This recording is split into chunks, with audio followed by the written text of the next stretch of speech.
akan membahas tentang diseminasi atau penyebarluasan ide dan gagasan aksi nyata modul 1.4 menyebarkan pemahaman budaya positif oleh Ibu Mardiana Borulubis SPD MI.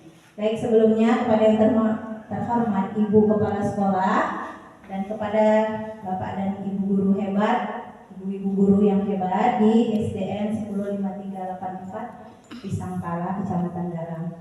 Baik, di sini saya, nama Rani Purnamasari, saya akan membacakan tertib acara kita. Yang pertama akan kita sambung dengan kata sambutan dari Kepala Sekolah, kemudian doa oleh Ibu Sarma, kemudian tiga pembahasan oleh Ibu Mardiana, yang keempat adalah refleksi sekaligus tanya jawab, dan yang kelima adalah penutup. Nah, sebelum kita memasuki acara, kita akan menyanyikan lagu Indonesia Raya. Hadirin dipersilakan berdiri.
Semoga dari sedang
tetap jaya.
Belajar bergerak berbagi untuk negeri, guru penggerak menyurat pendidikan, guru penggerak menambah pada murid, kreatif rancang pembelajaran, berbagai potensi tingkatkan prestasi, lahirkan profil belajar Pancasila. Belajar bergerak berbagi untuk negeri, kita menjalin kolaborasi. Belajar bergerak berbagi untuk negeri, ilmu bakti pada ibu pertiwi. Belajar bergerak berbagi untuk negeri, kita menjalin kolaborasi. Belajar bergerak berbagi untuk negeri, ilmu bakti pada ibu pertiwi. Demi bakti pada ibu pertiwi.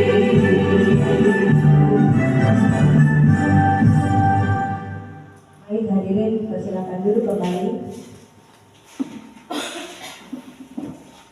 Acara berikutnya adalah, nah sebelum itu ada pantun dulu ya Bu. Pergi ke kota bawa mentega. Cakep. Mentega didapat dari si Polda.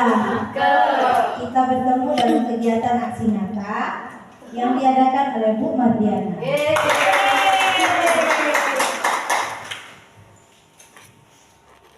Si Kiara mencari tinta. Di dalam baskom ada ikan. Saatnya pembukaan oleh Ibu Kepala Sekolah. Kami persilakan Ibu Dorli Panjaitan. Terima kasih.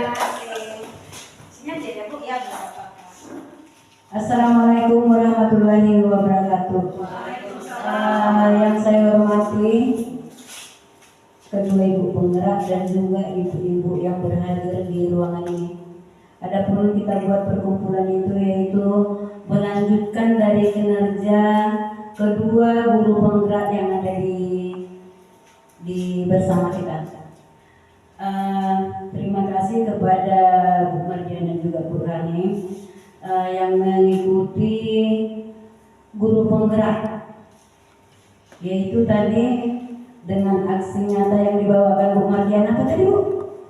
Menyebarkan pemahaman budaya positif. Nah, di dalam guru penggerak itu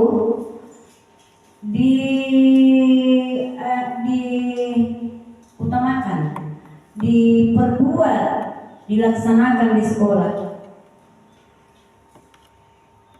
Yang tidak ada menjadi ada, menuju sekolah yang terbaik, memperbaiki segala tingkah anak-anak dan menunjang daripada anak-anak itu supaya lebih bergairah belajar. Nah, ini yang perlu digali oleh guru-guru penggerak kita. Lalu mereka ikut di sana, ada kumpulan tentang pembelajaran, yaitu yang dibawakan guru penggerak dan dilaksanakan di sekolah. Maka itu guru-guru penggerak itu adalah meningkatkan menjadi tiang tombak di sekolah. Mudah-mudahan guru-guru yang lainnya bisa mengikuti tahun depan. Tahun depan itu kalau bisa yang lebih muda itu supaya semua ikut serta dalam guru penggerak.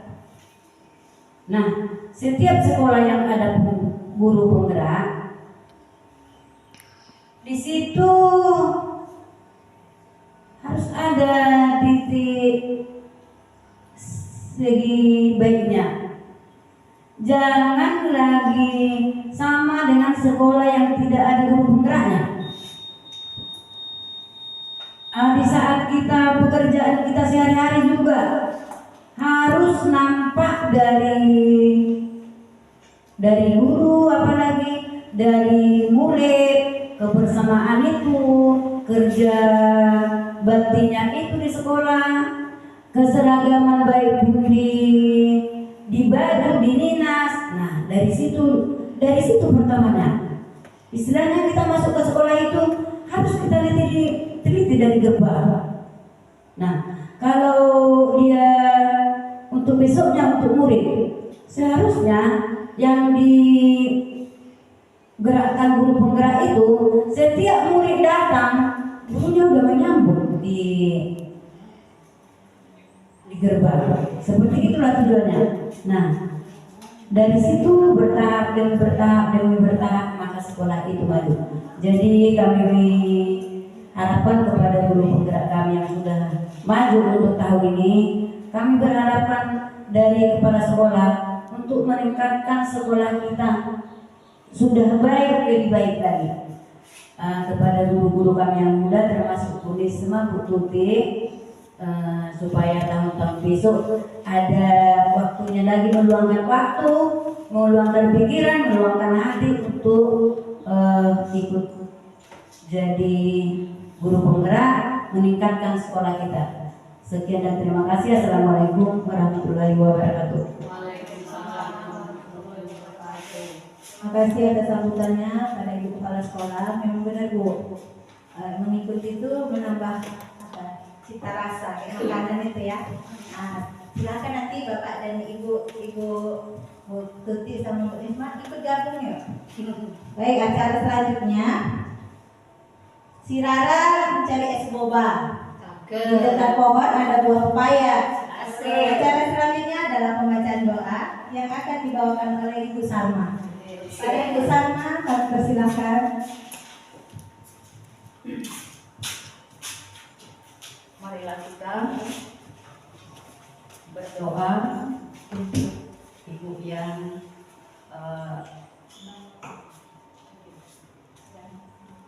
sedang melaksanakan CGP. Semoga doa kita ini nanti bisa membuat ibu tersebut bertambah baik dalam melaksanakan CGP-nya dan dapat lulus dengan baik. Amin.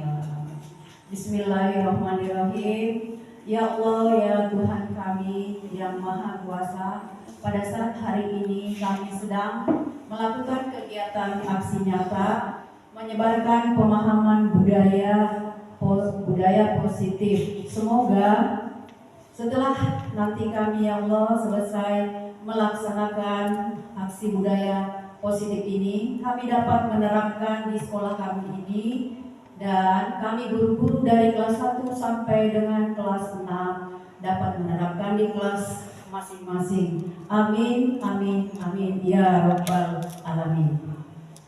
Assalamualaikum warahmatullahi wabarakatuh. Terima kasih Bu Salma. Baik, kita masuki acara berikutnya, yaitu pembahasan yang akan disampaikan oleh narasumber kita, Ibu Mardiana Gorulubis SPDMI. Kepada Ibu Mardiana kami persilakan dengan segala hormat.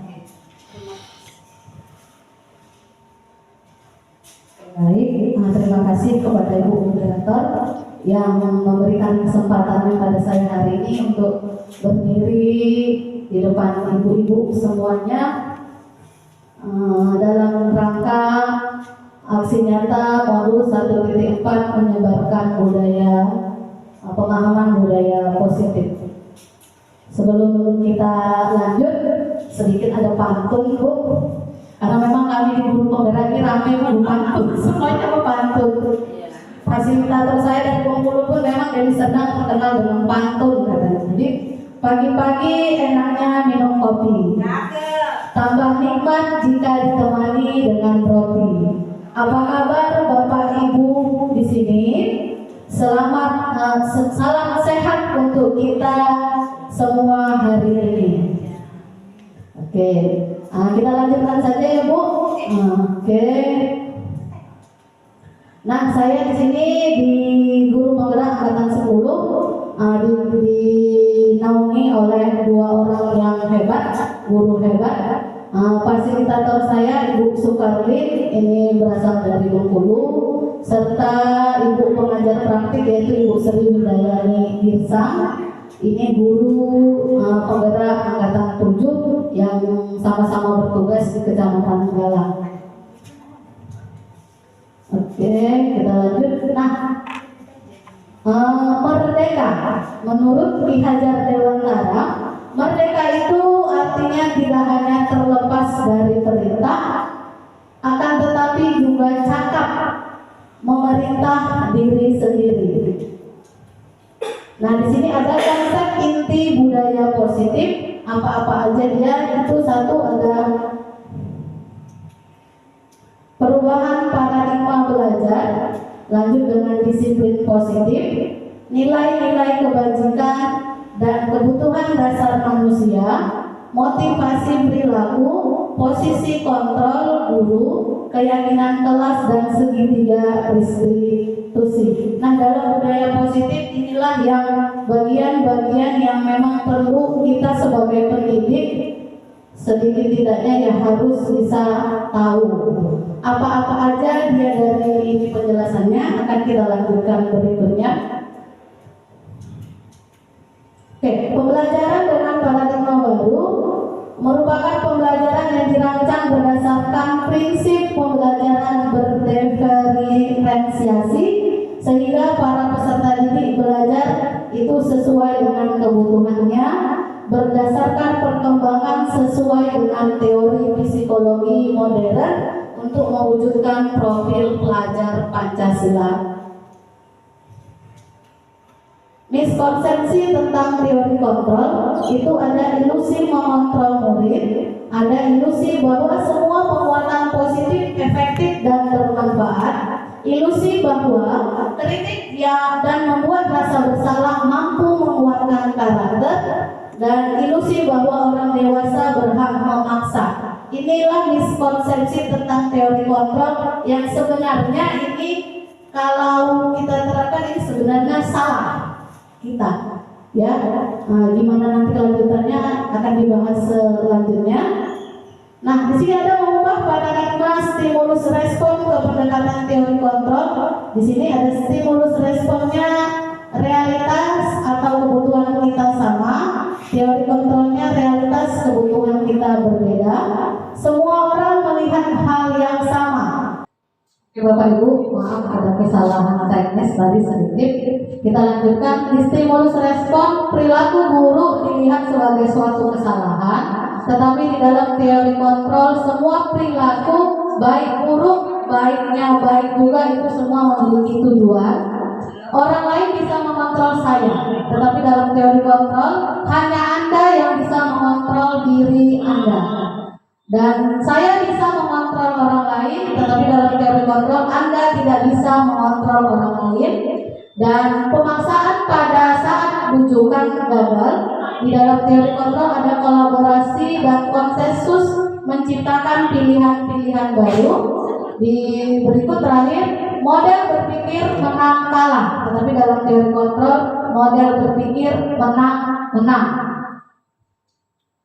Nah, berikutnya disiplin positif. Disiplin berasal dari kata disiplina yang artinya belajar. Disiplin mengacu pada disiplin diri yang memiliki tanggung jawab terhadap apa yang dilakukannya berdasarkan nilai-nilai yang diyakininya. Disiplin positif merupakan salah satu cara penerapan disiplin yang bertujuan untuk menumbuhkan kesadaran serta pemberdayaan peserta didik tanpa imbalan atau penghargaan reward atau ancaman ataupun hukuman.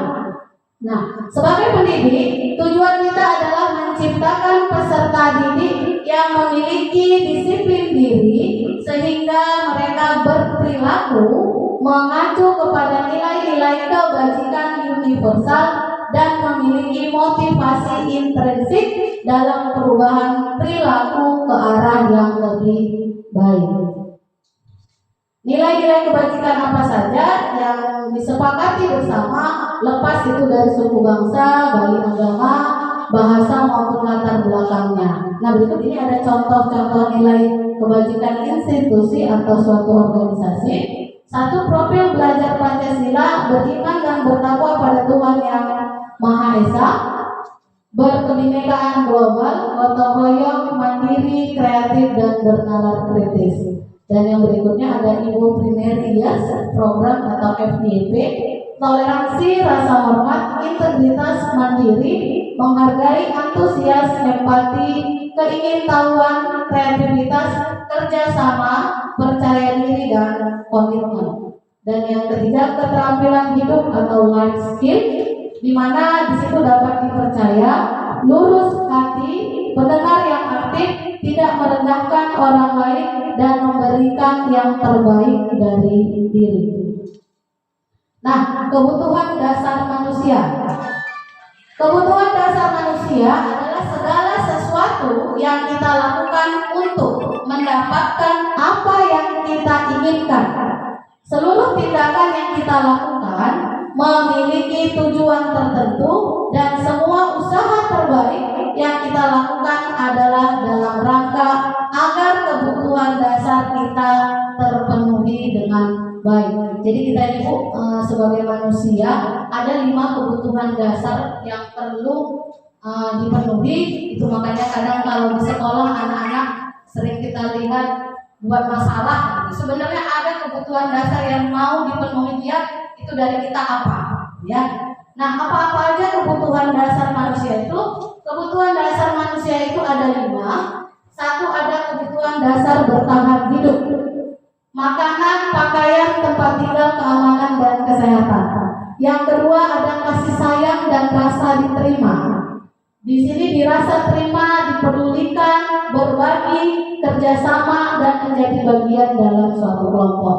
Nah, yang ketiga ada penguasaan. Nah, penguasaan ini dia meliputi ada harga diri, keinginan untuk dianggap, memimpin, berprestasi, dan diakui serta didengar. Yang keempat ada kebutuhan kebebasan. Di sini ada mandiri, memiliki pilihan, mencoba hal baru, mampu mengendalikan dirinya ke arah yang lebih baik. Dan kesenangan, ada bermain, humor, antusiasme, dan tertawa. Nah, inilah sebenarnya 5 kebutuhan dasar manusia yang seharusnya kita penuhi kalau kita sebagai pendidik di sekolah. Nah, kadang nanti anak membuat masalah, atau kadang kalau kita bilang usir, dia sebenarnya kadang itu ingin dapat perhatian dari kita. Kebutuhan dasar apa sih di sini yang perlu kita penuhi kepada peserta didik tadi? Ada kadang-kadang mungkin Bu, anak-anak kita ini, anak murid kita ini di rumah mungkin dia broken home, itu kan Bu, keluarganya gimana? Nah, mungkin dia butuh rasa kasih sayang, dia cari pelarian ke kita di sini sekolah. Jadi kadang gimana? Apa caranya? Kita dibuat masalah, mengganggu teman, menjahili, atau apapun itu. Jadi kalau sebenarnya kita pendidik paham dengan apa akan kebutuhan dasar manusia ini tadi, insya Allah mungkin murid-murid kita pun akan menjadi murid yang baik ke depannya. Dan berikutnya di sini ada motivasi perilaku manusia. Nah, motivasi perilaku manusia ini ada 2, ada motivasi ekstrinsik dan ada motivasi intrinsik. Ada yang dari luar, ada yang dari dalam. Nah, dari luar, di sini ada dia untuk menghindari ketidaknyamanan atau hukuman. Di sini dia lakukan itu untuk mendapatkan imbalan, penghargaan, dan dari orang lain. Dan intrinsiknya dari dalam dia sebenarnya untuk menjadi orang yang mereka inginkan dan menghargai diri sendiri dengan nilai-nilai yang mereka percaya. Nah, di sini sebenarnya Bu, ada hukuman, ada konsekuensi, ada restitusi. Nah, hukuman tidak terencana atau tiba-tiba. Murid tidak tahu apa yang akan terjadi dan tidak dilibatkan. Bersifat satu arah dan berupa hukuman fisik dan psikis. Ini hukuman. Konsekuensi di situ ada terencana atau disepakati sesuai dengan peraturan. Murid tetap dibuat tidak nyaman dan sikap guru selalu memonitor murid. Yang ketiga ada restitusi. Di sini proses menciptakan kondisi bagi murid untuk memperbaiki kesalahan. Yang kedua, proses kolaboratif yang mengajarkan murid untuk mencari solusinya sendiri. Nah, 5 posisi kontrol guru. Nah, ini kita sebenarnya guru. Di bagian manakah kita? Nanti kita tanya diri kita masing-masing ya Bu. Apakah kita sebagai penghukum, sebagai pembuat rasa bersalah, atau sebagai teman, pemantau, atau manajer? Nah, menurut ibu-ibu diriku di posisi mana ya? Apakah sebagai penghukum, pembuat rasa bersalah, teman, pemantau, dan manajer? Untuk lebih memahaminya, kita akan lihat berikutnya. Nah, contoh penerapan 5 posisi kontrol di sini ada satu contoh kasusnya. Siswa tidak memakai atribut lengkap saat upacara bendera. Ini kasusnya ya, contoh. Nah, kita kasih hukum. Ini posisi penghukum. Kita akan dia beri hormat pada bendera selama 1 jam. Kita suruh anak itu menghormati bendera selama 1 jam. Kalau kita berada pada posisi penghukum. Nah, kalau membuat rasa bersalah, kita akan melakukan berapa kali Bu Bapak harus memberitahu kamu. Kamu selalu saja mengecewakan ibu bapak guru. Itu kalau kita di posisi rasa bersalah. Nah, sebagai teman, ayo dong kita ikuti aturan sekolah. Tolong bantu bapak ibu ya. Sekali ini saja, ya sudah tidak apa-apa. Lain kali jangan sampai berbuat seperti ini lagi. Ada sebagai pemantau, kamu sudah melanggar peraturan sekolah. Kamu tahu konsekuensinya? Setelah upacara kamu beli atributnya ke koperasi dan jangan ulangi lagi. Dan yang terakhir, posisi kontrol manager. Kalau kita bilang, apa kamu tahu kesalahanmu? Kira-kira bagaimana kamu memperbaiki kesalahanmu? Nah, biar agar lebih paham, kita akan lihat video berikut ini.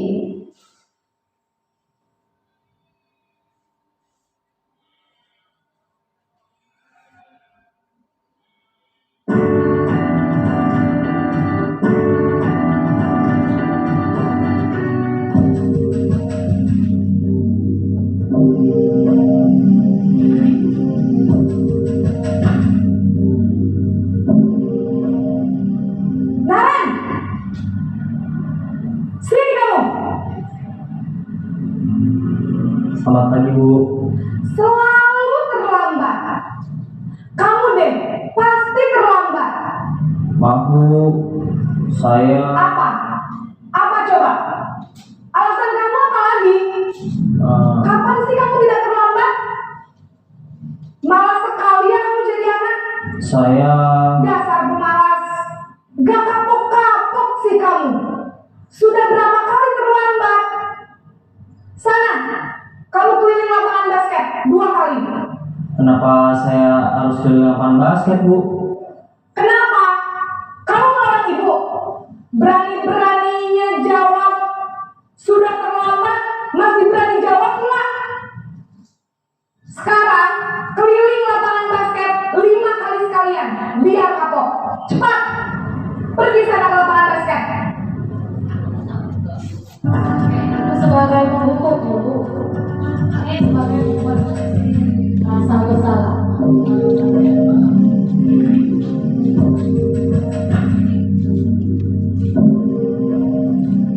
Naren,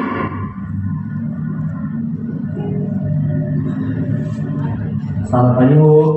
Naren, kamu kenapa terlambat lagi, nak? Ya Tuhan, Naren, kamu senang ya bikin ibu susah ya? Kalau kamu terlambat lagi, nanti ibu yang ditegur bapak kepala sekolah, nak. Disangka ibu tidak bisa membina kamu. Duh, gimana ini? Maaf Bu. Duh, Gusti Naren, kamu suka ya kalau ibu ditegur bapak kepala sekolah? Terus, sekarang ibu harus tulis apa yang di buku absen? Ini kamu sudah sering terlambat loh. Ibu harus apa coba? Maaf Bu. Maaf sekali. Ya sudah, lain kali jangan bikin ibu susah lagi ya nak ya. Ibu tidak akan kuat lagi kalau kamu begini terus. Bisa jantungan kalau ibu ditegur bapak kepala sekolah. Sana cepat ke kelas. Maaf ya Bu. Maaf sekali. Posisi pembuat rasa bersalah berbicara dengan nada tenang. Ini posisi teman.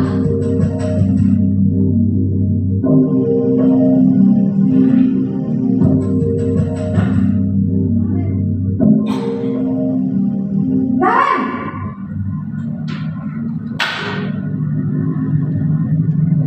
Selamat pagi Bu. Wah, sudah jam berapa ini nak? Terlambat lagi ya sayang.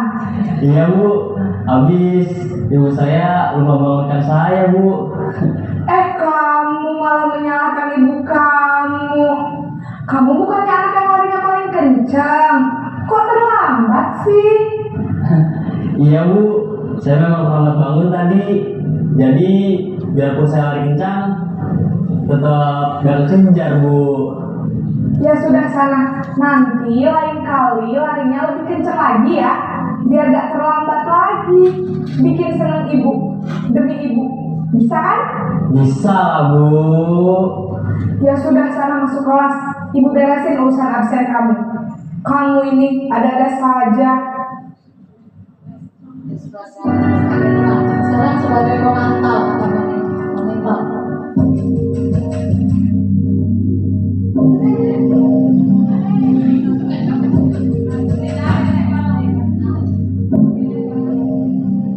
Naren,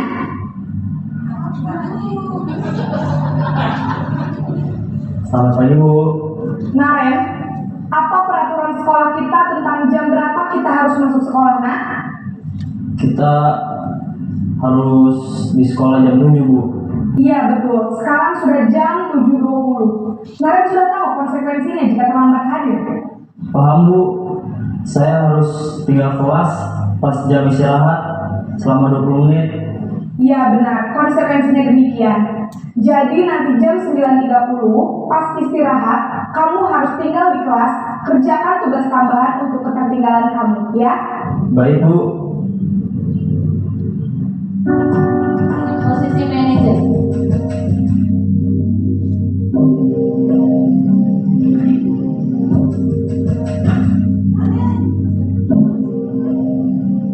Naren,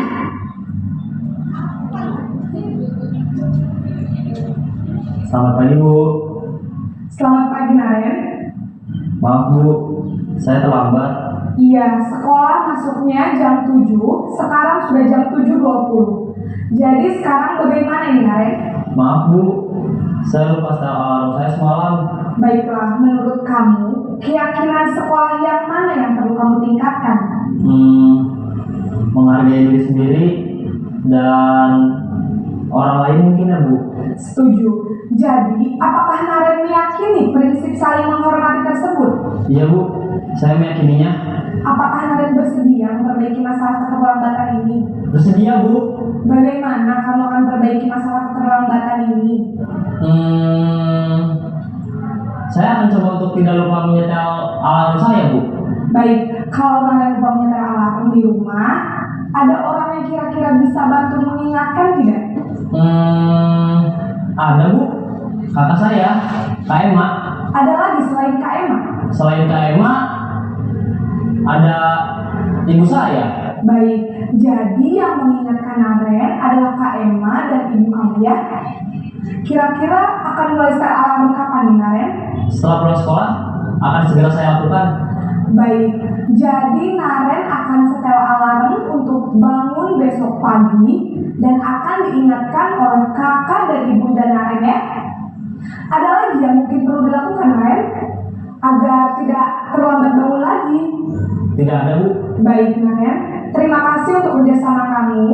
Sekarang kamu perlu kembali ke kelas untuk belajar. Baik Bu, terima kasih.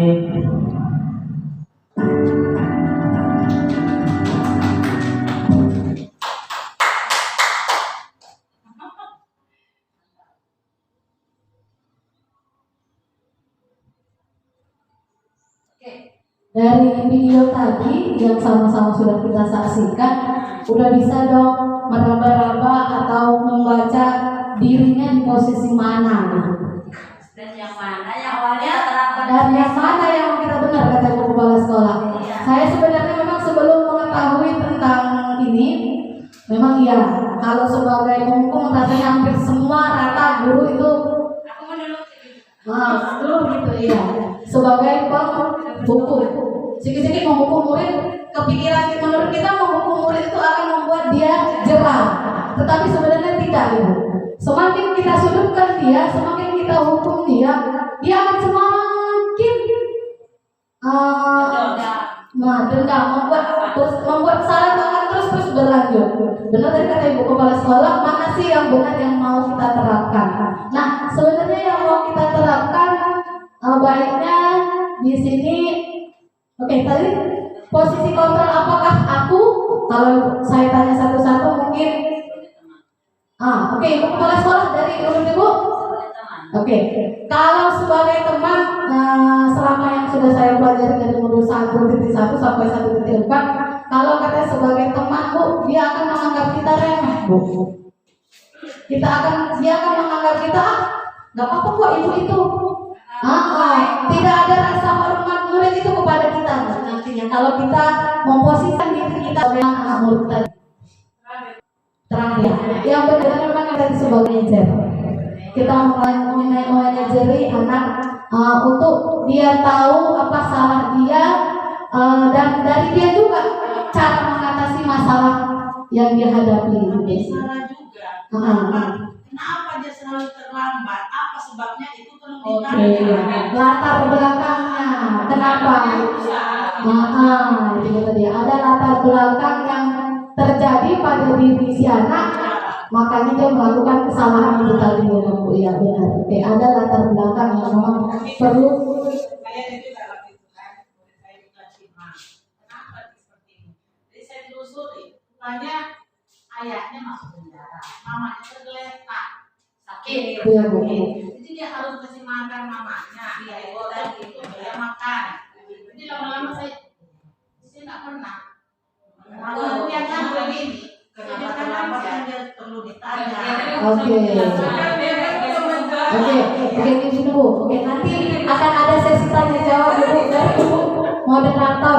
Kalaupun seumpama nanti saya tersendat-sendat, mohon dibantu ya Ibu yang baru selesai mengikuti pendidikan guru penggerak, karena jujur ilmu saya belum begitu paham bagaimana cara penerapan ini. Emang kalau benar kata fasilitator saya, tidak akan paham Bu nanti tunggu selesai dulu pendidikan secara tidak langsung baru akan masuk di diri kita gitu Bu.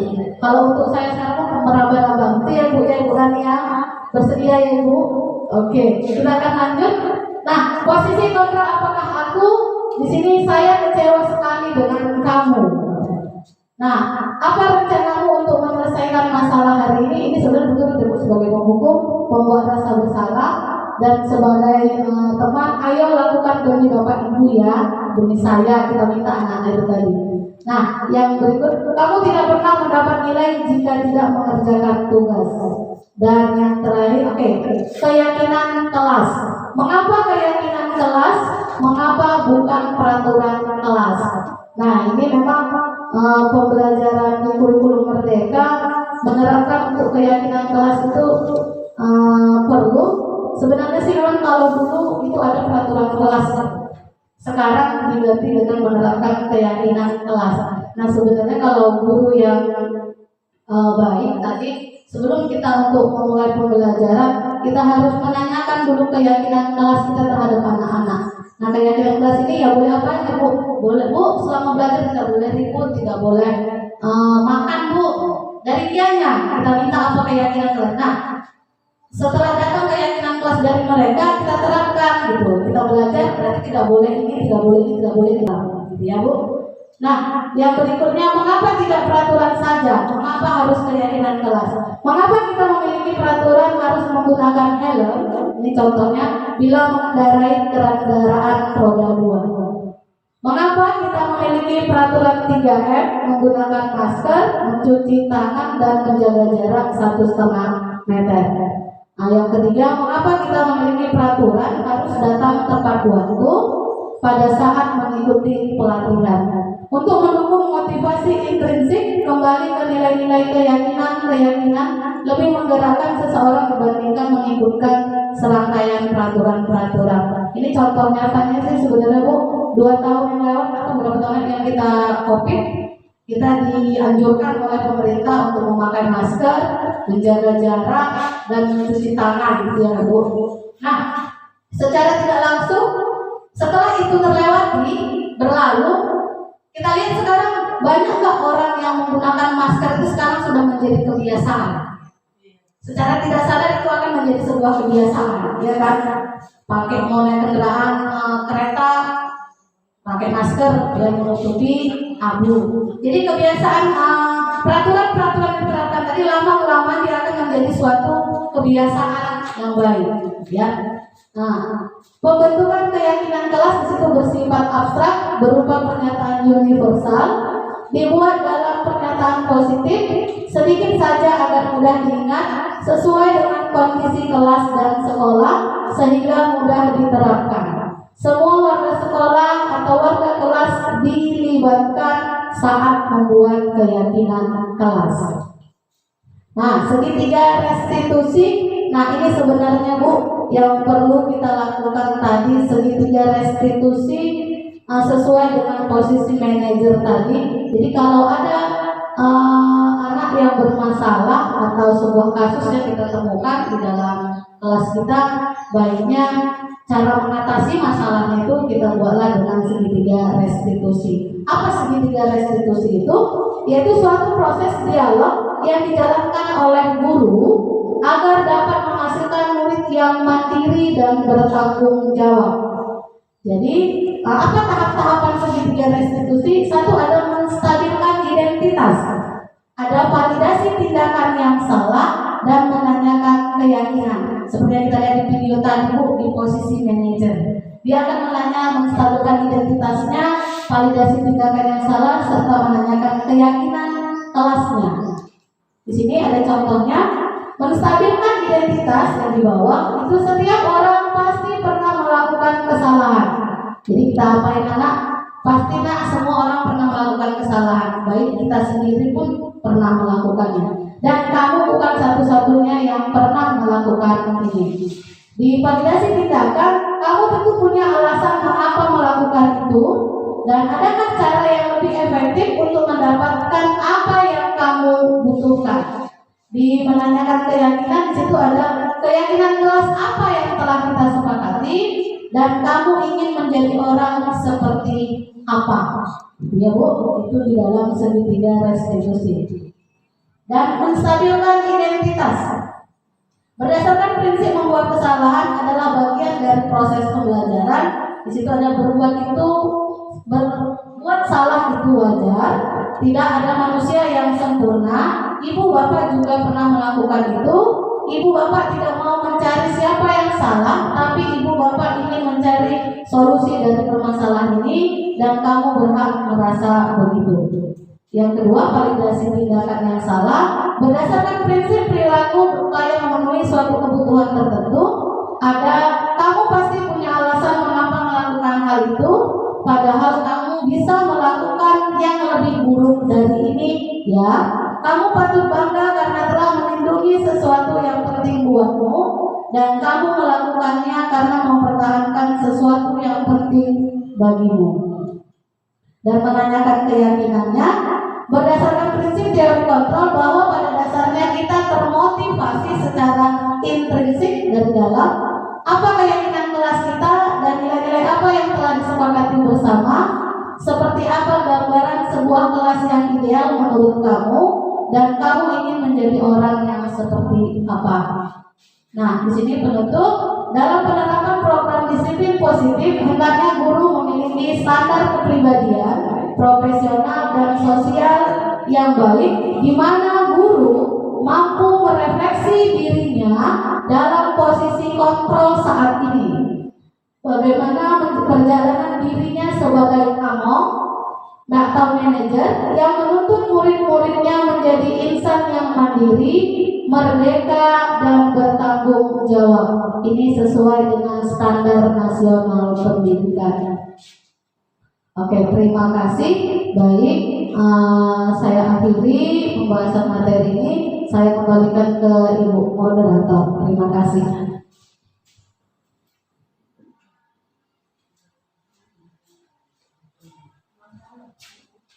Terima kasih atas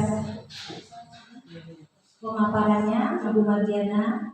Nah, sekarang kita akan masuk sesi yang keempat, refleksi serta tanya jawab. Di sini saya akan berikan, boleh juga pengalaman Bapak Ibu selama mengajar. Ini agak-agak hujan ya Bu. Apa kan keretanya? Udah aman?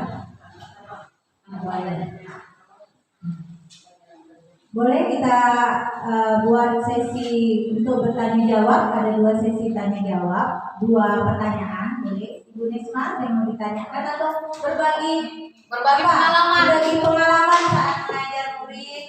Apakah memang benar ya tadi ya? Berarti yang dibahas ini disiplin positif, 5 kontrol guru, posisi kontrol guru, kemudian segitiga restitusi, kemudian yang terakhir keyakinan kelas. Nah inilah yang akan kita laksanakan di dalam kelas Bapak Ibu.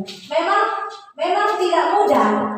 Memang awalnya kita akan, tapi Bapak Ibu percayalah, kita nggak akan marah-marah lagi, nggak akan capek-capek lagi, karena semakin marah umur kita berkurang.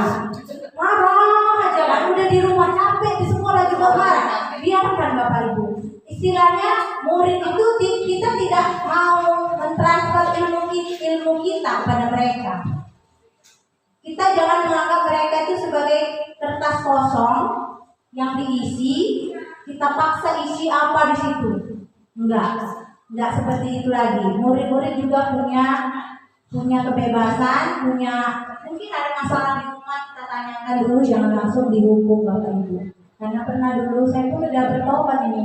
Karena pukul lagi lalu dulu, maju kumpul, mana PR-mu nggak siap, ambil roll panjang bukunya ini, gitu. Tapi lama-lama, iya ya, makin banyak yang buat, bukan makin sedikit. Baik, itu tadi pengalaman saya ya. Coba Ibu Roslina ada lagi? Boleh berbagi Bu. Nah, buatkan unek-uneknya. Itu usaha Bu. Dibandingkan mulai dulu. Iya, apa Bu? Memang perbandingannya Kalau jauh. jauh, memang sih itu sudah kan. Karena memang anak nggak datang di sekolah pun malas, kerjakan PR juga, ya kan? Udah datanglah dia tiba-tiba muncul. Kita udah emosi, kita tanya ini. Sesudah kita tanyai alasannya apa, sedih kita ya. Jadi emosi itu tadi jadinya bagaimana ya, sedih lah ya kan. Kita tanya begini loh, atas anak ini nggak datang, di sekolah pun nggak bisa dia mengerjakan PR-nya, mungkin di rumah terlalu berat. Dulu ya, murid sekarang ditanya, kenapa kok 10 hari sampai nggak datang? Dipanggil orang tuanya, ya Bu, ini Bu, begini di rumah pun katanya ya, kata orang tuanya mungkin ya. Sesudah ditanya 2 hari datang. Besoknya lagi nggak datang, bagaimana coba? Kalau dulu kita bisa ngomong nggak ada masalah ya kan? Sekarang kita gini aja, orang tuanya datang enggak, apa anak saya duduk di sini. Tapi sebagian ada juga orang tua yang datang, Bu, pukulan sama saya Bu, katanya. Dan cerah dia. Nah, itu mendapat saya coba bagaimana. Terima kasih. Memang iya Bu. Dan memang perbedaannya itu sangat berbeda jauh ya teman-teman. Cuma inilah salah satu mungkin solusi untuk melindungi kita itu Bapak Ibu. Kita jangan lagi mencuri, menjewer, mengikut, karena itu nanti juga kita rugi juga. Jadi kasus selanjutnya itu apa itu? Baik, harusnya kita rubahlah paradigma berpikir kita ajari mereka sesuai dengan kurikulum, sesuai dengan apa yang ada di dengan media yang menarik, mungkin solusinya gitu. Baik, ada lagi Bu Putri, gimana? Sama? Ini semua ada semua.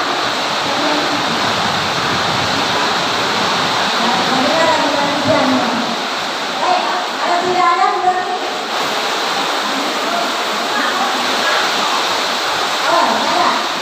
Baik,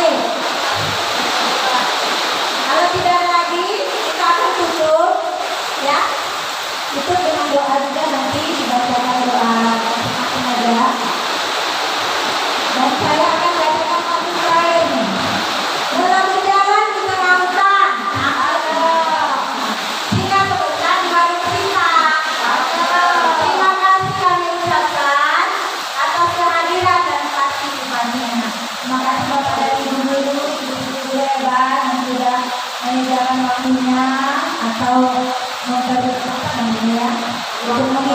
meluangkan untuk mengikuti kegiatan ini. Semoga ini bisa jadi praktik baik, berbagi praktik baik Ibu Mar, dan semoga Bu Marliana lulus dengan hasil yang amat baik. Semoga yang Ibu tuju Al-Ifan amin. Assalamualaikum warahmatullahi wabarakatuh.